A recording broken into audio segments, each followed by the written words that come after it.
What's up, everyone? Billy Hull here with Nick Abramo. Week 5 of the Hawaii high school football season is here. It's September, so the calendar's changed. We're about a month into the season, so probably time to kind of sit back and reflect. And big storyline of the first month, what would you say it is? Well, we're a month into the season and the NFL hasn't started yet, but we have a lot of high school ball being played, and there's about 4 power teams out there, 4, 5, 6 power teams, but Mililani's sitting up there at top, and when you get right down to it, you've got any coach out there has to be thinking right now, how can we stop Mililani near the end of the year, especially because if you don't stop them, it's all over. How do you stop them? I know you were there at the game. They put up 67 points. I think they're averaging 68 points over their first 3 games.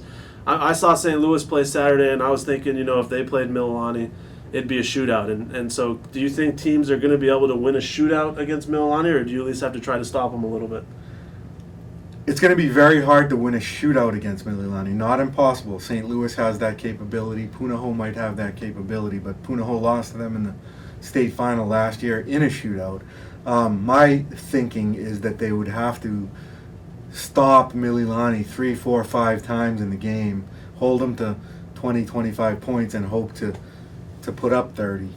It's hard to imagine any team holding them to 20, 25 points, but I believe in the state tournament last year, Kahuku held them to 20 points, and that was a game that was real close. I think Kahuku lost their quarterback, but this Kahuku team, do you think they have enough offense where if they're able to say hold them to 20 points in the game that they can score enough to win? Right, Kahuku held them to 20 points. It was the OIA title game, and that if I was a coach, I'd probably look at that film and see what they did, because they have a lot of gadgets, and there's ways to do it. Yeah, I think definitely, they're the defending state champs. Figuring out a way to beat them is kind of the big story of the season. How do you do it? For me, though, the Kailua Surf Riders deserve some mention. 4-0, first time in a long time they've enjoyed this much success. Noah Auld at quarterback, Martin Tigilau at receivers, putting up some big numbers. I just think the job that Joseph Wong's doing over there, getting that team 4-0, contending in the OIA. They're going to be hosting Campbell this week with a chance to go 5-0, and I know it's been kind of a struggle for the Sabres so far this year, but what can Campbell do to try to end that kind of magic that's going on in Kailua? Right, well, Campbell's a tough team. They've struggled, but you can't take them lightly. They played Castle, and they lost a really tough one to Castle, and Castle's much improved. They got beat pretty badly by Kahuku, but Kahuku's defense is just so unbelievable that they didn't have a chance, and it was in Kahuku.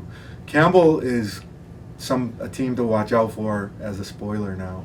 Yeah, you got to figure out Mosa's going to do a good job getting them kind of back and getting them righted. So that's a big game. We got Kapolei playing Honolulu, 2 teams that are kind of right there on the outside.